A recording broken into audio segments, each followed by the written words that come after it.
Avi Goldberg owns City of Gold Property Management. When war broke out, he had what he called a crazy idea. We have many rentals and vacant apartments where owners just come themselves and use them every so often.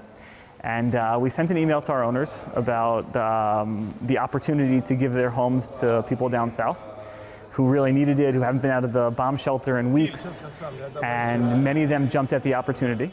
This initiative includes Americans who are giving their luxury vacation apartments in Jerusalem free of charge to Israelis who are forced to flee the fighting and rocket attacks in southern Israel. These are people's homes. They don't give it to anyone.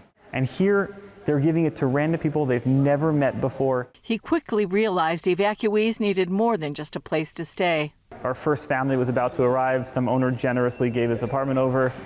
And I spoke to my wife, and she's like, oh, they have little kids. Maybe we'll bring them some toys. And she calls me after she meets them, and she says, Avi, it's not toys we're talking here.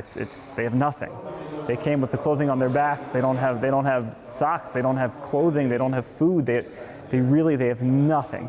Goldberg named the project after Nathaniel Young, a 20-year-old soldier killed defending his base. Nathaniel was my dear brother. He moved to Israel about 2 years ago.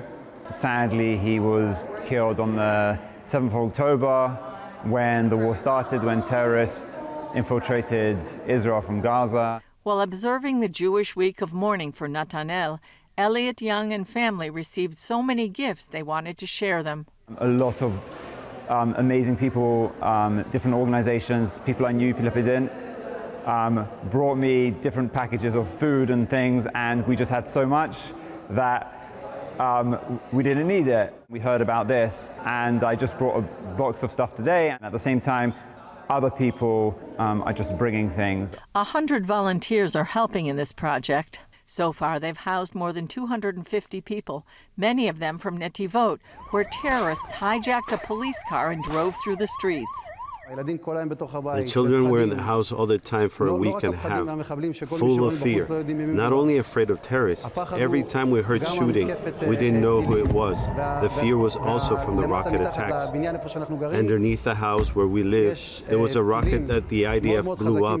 But just to hear this, it was like being on the battlefield. Israel Haddad received an offer to stay in a Jerusalem apartment.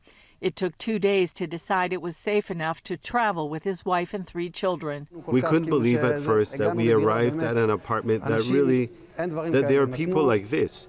They gave us a home. There are no words to even thank these people. Young's message to the world: look for the truth and protect the Jews in your country. Julie Stahl, CBN News, Jerusalem.